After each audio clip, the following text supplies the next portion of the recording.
for Oklahoma City. When you think of the Oklahoma City Thunder, it's hard not to focus on their offensive potential. Training league MVP Russell Westbrook has been among the league's top scorers for years.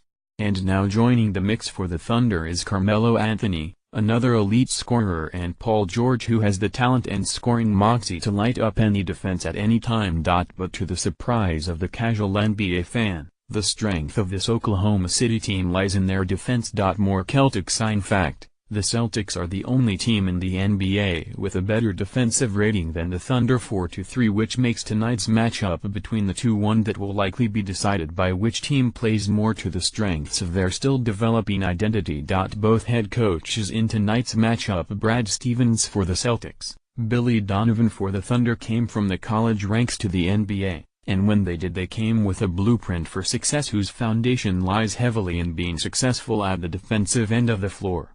Stevens established a defensive brand of basketball that relied heavily on its perimeter players to establish themselves from the outset.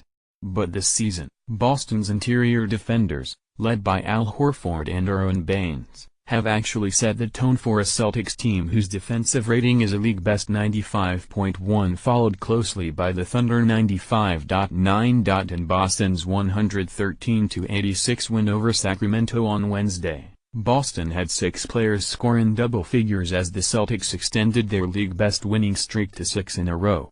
But it was a sequence in the second quarter, fueled by their defense, that Stevens attributes to setting in motion a cushy win for the Green Team. Sacramento's De'Aaron Fox scored on a short floater that put the Kings ahead 30-29 with 1,021 to play in the second quarter. Boston responded with a 15-1 run, with the Kings' next made basket coming at the 554 mark. Boston maintained a double-digit lead for the rest of the game. Our second unit was the reason why we were in the position at halftime that we were in, said Celtics head coach Brad Stevens. I thought that they came in, especially the start of the second quarter. I thought that was our defensive 9 minutes, or 8 minutes, or 7 minutes, or whatever it was to start the quarter, and then I thought those guys got it going on the other end a little bit, too. And I thought when our starters came back in, especially at the start of the third, they were really good. But I thought we were kind of going back and forth, and then the bench got us kick-started, which is good. I'm encouraged by that.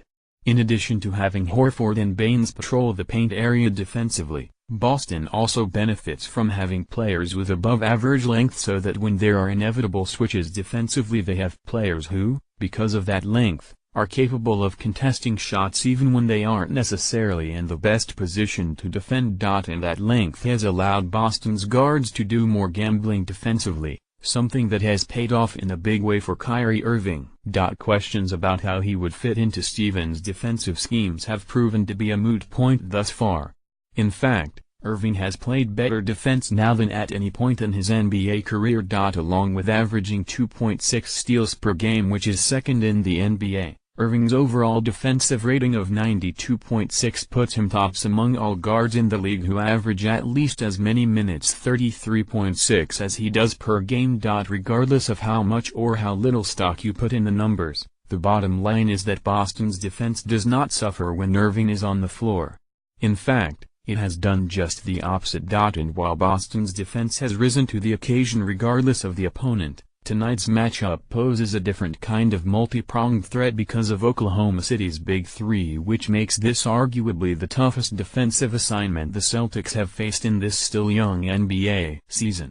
We can talk about Boston's length and understanding of defending at a high level all day, but players are quick to point out one of the key reasons why they have been so good defensively this season.